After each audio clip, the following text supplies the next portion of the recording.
আপনার সাথে আমার যায়, আপনি কোথায় আর আমি কোথায়? দেখেন, আপনার ফ্যামিলি বলেছিল যে আপনি ইতালিতে সেটেল, ইতালিতে আমাদের বিয়ে হবে, হানিমুন হবে, সব কিছু ওখানে হবে।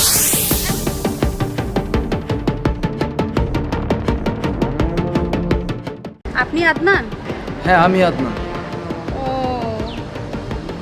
তো ঢাকা শহর এত সুন্দর সুন্দর জায়গা, ভালো ভালো রেস্টুরেন্ট থাকতে, এত সুন্দর লোকেশন থাকতে আমাকে এই নির্জন খোলা আকাশের নিচে গরমের মধ্যে আমাকে ডাকলেন? অ্যাকচুয়ালি দামি দামি রেস্টুরেন্টে তো বসাই যায়, কিন্তু খোলা আকাশের নিচে আসার একমাত্র উদ্দেশ্য হচ্ছে যাকে বিয়ে করব তার সাথে একটু মন খুলে কথা বলবো, তারপর হচ্ছে মনের ভাব প্রকাশ করব, এজন্য আসলে এই খোলা ভয়ে আসা। না, অ্যাকচুয়ালি আমি এসি ছাড়া চলতে পারি না, তো গরম আমার একদমই অপছন্দ। আচ্ছা, তাই? হুম। আচ্ছা, আমাদের হানিমুনটা তাইলে নিশ্চয়ই ইতালিতে হচ্ছে, তাই না? অ্যাকচুয়ালি আমি তো ইটালি আর যাচ্ছি না, আমি একদম বাংলাদেশেই থাকবো। বাবা মা বললো এই জন্য হচ্ছে বিয়ে করে তারপর বাংলাদেশেই সেটেল হওয়ার ইচ্ছা আমার। ও, তাহলে আপনার ইতালিতে যাচ্ছেন না? আসলে কি, আমি ছোটবেলা থেকে ইটালি থাকি, কিন্তু বাবা মা বললো এজন্য হচ্ছে তোমাকে বিয়ে করতে আসলাম। তো বিয়ে করে আমার আসলে বাংলাদেশেই থেকে যাওয়ার প্ল্যান। আমি আসলে সত্যি কথা বলতে ইটালি যাচ্ছি না। আমি তো জানি বিয়ে করে আমরা ইতালিতে হানিমুন করব, ওখানেই সেটেল হব, তাই তো আপনার জন্য আমি বিয়েতে রাজি হলাম। আর আপনার বাবা মা তো তাই বললো, সেটাই তো আমি শুনলাম। দেখো, আসলে আমি ছোটবেলা থেকে ইটালি থাকি, তো ইটালি থাকতে থাকতে আসলে আমার বোরিং লাগে, সেভাবে আসলে দেশে আমার থাকা হয় নাই। তো অ্যাকচুয়ালি আমার ইচ্ছা যে বাবা মার পছন্দে বিয়ে করে তারপর হচ্ছে বাংলাদেশে আমি এখন থাকবো সবসময়, এজন্য আসলে আমার আর ইটালি যাওয়া হবে না। দেখেন ভাই, আপনাকে একটা কথা বলি, কিছু মনে করবেন না প্লিজ। আপনাকে না আমার পছন্দ হয়নি। আপনার ফ্যামিলি বলেছিল যে আপনি ইতালিতে সেটেল, ইতালিতে আমাদের বিয়ে হবে, হানিমুন হবে, সব কিছু ওখানে হবে। এখন যেহেতু আপনি ইতালিতে যাচ্ছেন না, তাহলে আমি আপনাকে বিয়েটা করতে পারছি না। আর তাছাড়া আপনার সাথে আমার যায়, আপনি কোথায় আর আমি কোথায়? দেখেন, একবার আপনার দিকে আপনি তাকান আর আমার দিকে দেখেন, কিন্তু তারপরে আমি আপনাকে বিয়েটা করতে চাচ্ছি, কারণ আমার একটা স্বপ্ন ছিল আমি ইতালিতে যাব। যেহেতু আপনি এখন ইতালিতে যাবেন না, বাংলাদেশে আপনি থাকতে চাচ্ছেন, তাহলে সরি, আমি আপনাকে বিয়েটা করতে পারছি না। মাফ করবেন আমাকে।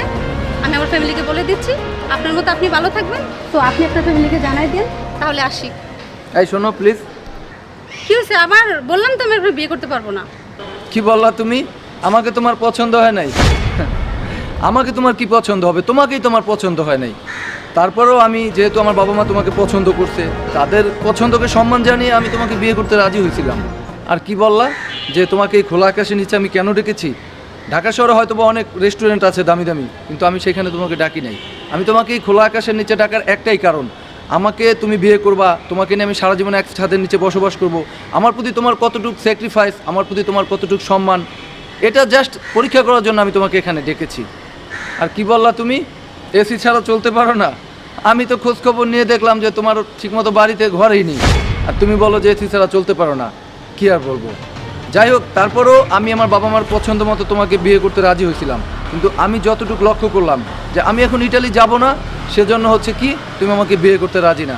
আরেকটা কথা, কি বললা আমার গায়ের রং কালো? হতে পারে আমি কালো, কিন্তু আমার মন কালো না। কিন্তু তুমি অনেক সুন্দর, কিন্তু তোমার মনটা নোংরা।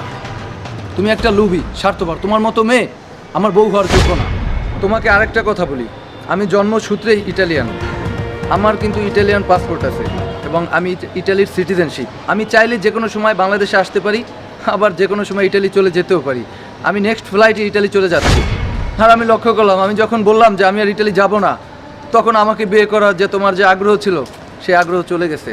তুমি একটা লোভী, তোমার মতো মেয়ে আমার বউ হওয়ার যোগ্য না। থাকো তুমি তোমার লোভ নিয়ে। আচ্ছা শুনেন, আমাকে আরেকটা বার সুযোগ দেন প্লিজ, আমার ভুল হয়ে গেছে। শিট, লোভের কারণে ইতালিটাও হাতছাড়া করলাম।